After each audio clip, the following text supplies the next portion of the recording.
بسم اللہ الرحمن الرحیم۔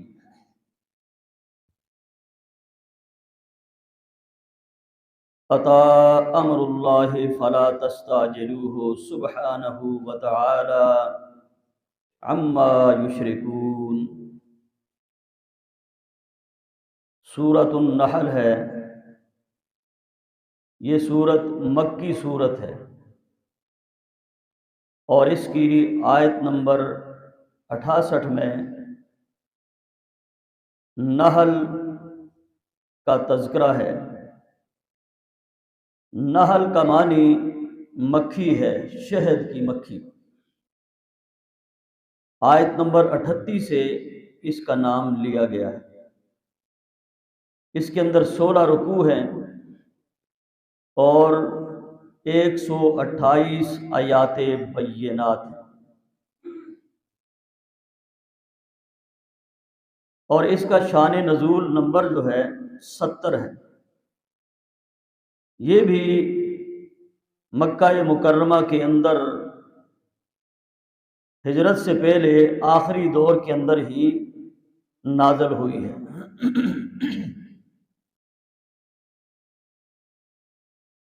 اس سورت کے اندر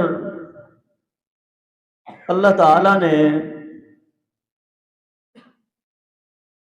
بہت ساری نعمتوں کا تذکرہ فرمایا ہے۔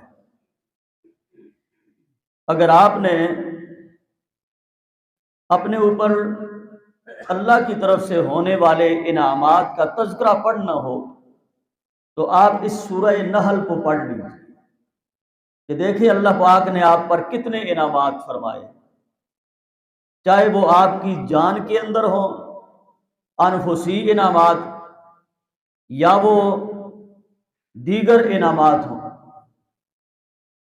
اپنے جسم کے اوپر ہی نظر ڈالیں تو اس کے اندر بھی ہزاروں نہیں لاکھوں انعامات ہیں آپ کے جسم کے اندر جو اللہ نے آپ کو عطا فرمائے۔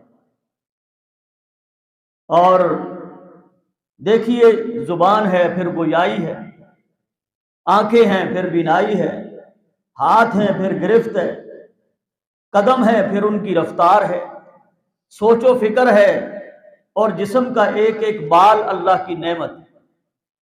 اسی طرح سارے یہ جتنی بھی بارشیں نازل ہوتی ہیں اللہ کے انعامات ہیں، سارے موسم اللہ کی نعمتیں ہیں، سبزیاں، ہریالیاں، پھل پھول، ترکاریاں، سب اللہ کے انعامات ہیں۔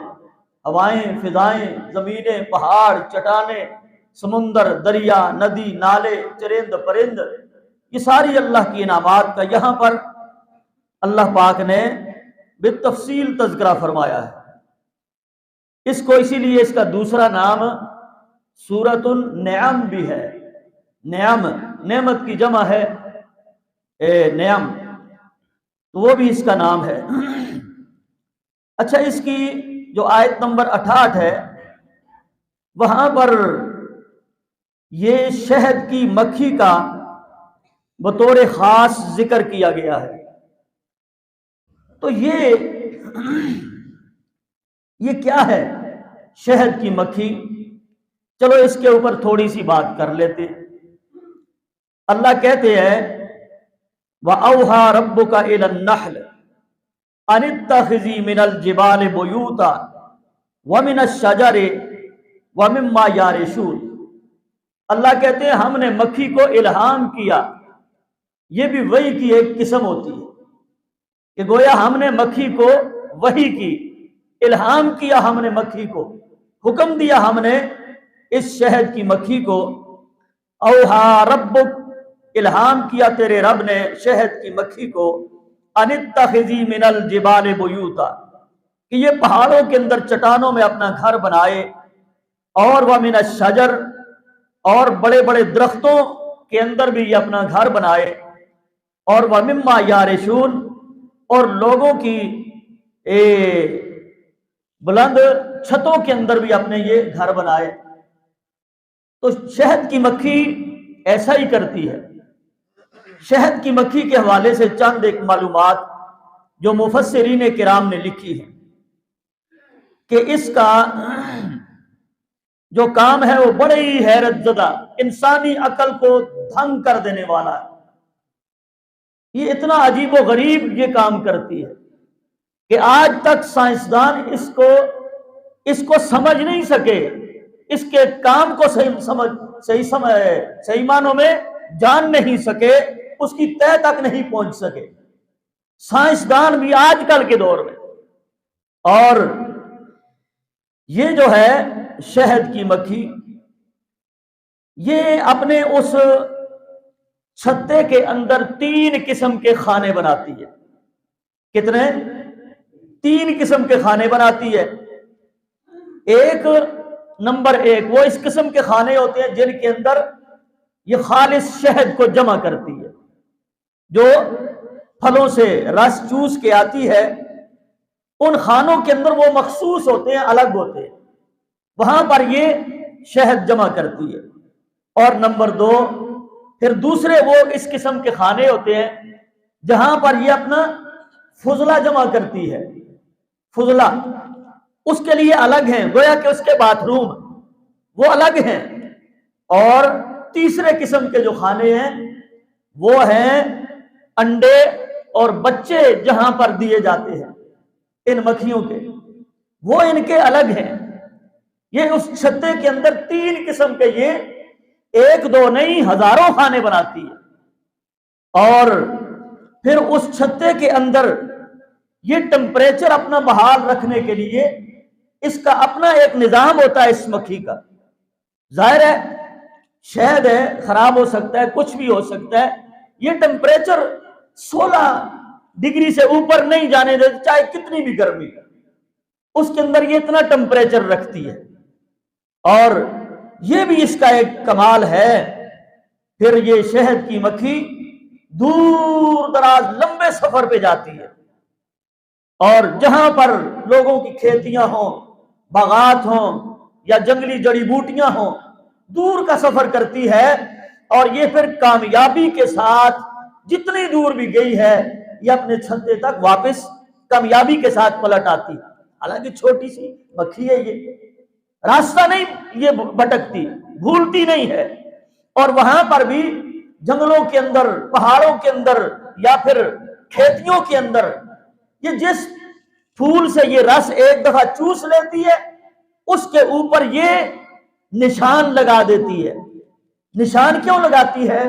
تاکہ میرے پیچھے جو دوسری مکھی آئے گی کوئی، اس کا ٹائم ضائع نہ ہو۔ نشان لگا ہوتا ہے، وہ دیکھ کر ہی اس پھول پر نہیں بیٹھتی کہ یہاں یہ نشان زدہ پھول ہے، یہاں سے رس چوس لیا گیا ہے۔ دوسری مکھیوں کے ٹائم کو بچانے کے لیے یہ اپنے پروں سے مخصوص طور پر ایک نشان لگا دیتی ہے باقی مکھیوں کو دکھانے کے لیے۔ کتنی بڑی کمال کی بات ہے یہ۔ اور اس کے بعد ان کی اس چھتے کے اندر ایک باقاعدہ ملکہ رانی ہوتی ہے، وہ وہیں پر رہتی ہے، وہ کہیں نہیں جاتی۔ ملکہ رانی اس چھتے کی پوری دیکھ بھال وہ کرتی ہے، اور ساری مکھیوں کو حکم بھی وہی دیتی ہے، اسی کا آرڈر چلتا ہے۔ پھر اس چھتے کے لیے مخصوص سیکیورٹی ہوتی ہے۔ وہ مکھیاں جو شہد چوسنے کے لیے نہیں جاتی، وہ صرف اس چھتے کی دیکھ بھال کرتی ہے، وہیں پر وہ موجود رہتی ہے، اس کی نگرانی اور سیکیورٹی کے اوپر مامور رہتی، وہ نہیں جاتی۔ اور اس کے بعد وہ یہ دربان والی سیکیورٹی والی الگ ہوتی ہیں، اور وہ جو چھتے کی تراش اور خراش کرنے والی انجینئر، وہ مکھیاں الگ ہوتی ہیں۔ اس کو باقاعدہ وہ دیکھتی ہے، تراش خراش کرتی ہے، جو کمی بیشی ہوتی ہے ان کو دور کرتی ہے، جو خوبصورتی ہوتی ہے اس کے اندر اضافہ کرتی ہے، جو کمی کوتاہی ہوتی ہے ان کو دور کرنے پر باقاعدہ ایک پوری ٹیم ان کی مکھیوں کی مامور رہتی ہے، وہ بھی باہر نہیں جاتی۔ اور تیسری قسم ایک اور ان کے اندر مکھیوں میں، وہ بھی باہر نہیں جاتی، وہ مکھیاں ہوتی ہیں کہ جو انڈوں اور بچوں کی باقاعدہ دیکھ بھال کرتی رہتی ہے۔ یہ تینوں قسم کی، اور یہ اسی کے حکم کے تحت چلتی ہیں جو ان کی ملکہ رانی ہوتی ہے، وہیں پر موجود رہتی ہے۔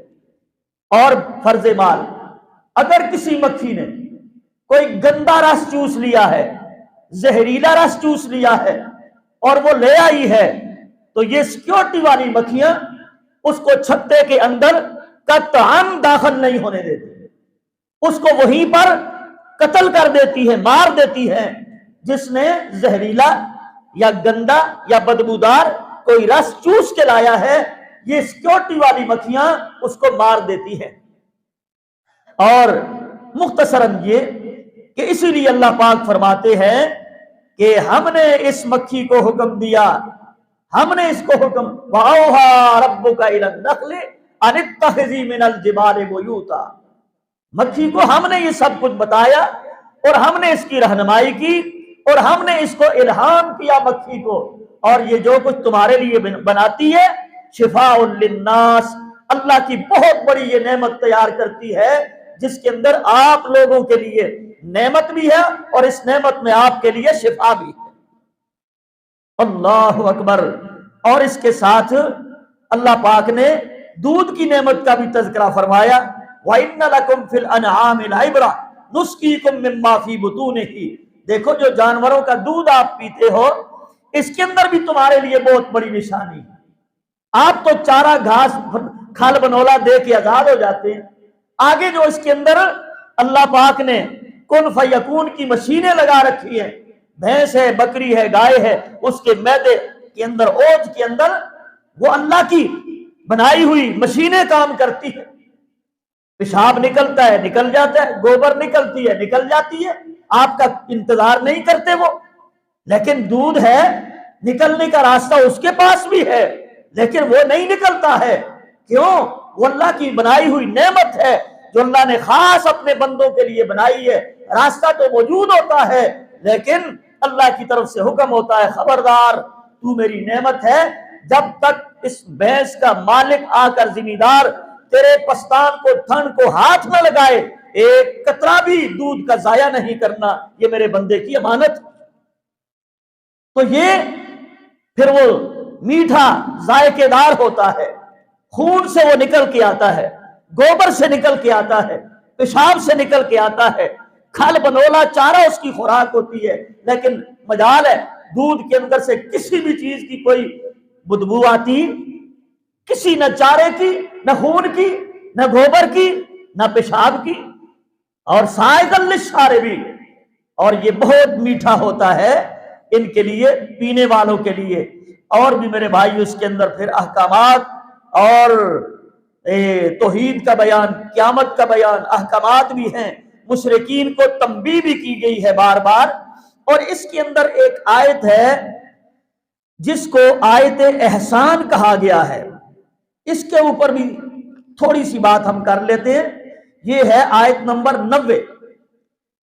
مفسرین کرام نے اس آیت کو آیت احسان قرار دیا ہے اور یہاں تک بات کہی ہے کہ اگر پورا قرآن نازل نہ ہوتا، صرف یہ ایک آیت نازل ہو جاتی، انسانیت کی فلاح کے لیے، بہبود کے لیے، بقا کے لیے، نجات کے لیے یہ ایک آیت کافی تھی۔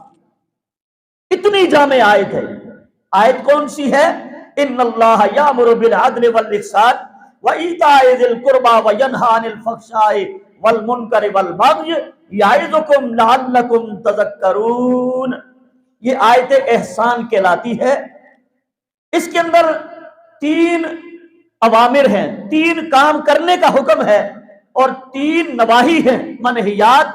3 کام ایسے ہیں جن سے منع کیا گیا ہے۔ 6 الفاظ ہیں، سارے 6 الفاظ ہیں، اور مفسرین کہتے ہیں یہ 6 الفاظ ساری انسانیت کی بھلائی کے لیے، کامیابی کے لیے کافی تھے۔ بس اگر قرآن باقی نہ بھی نازل ہوتا، معنی کیا ہے؟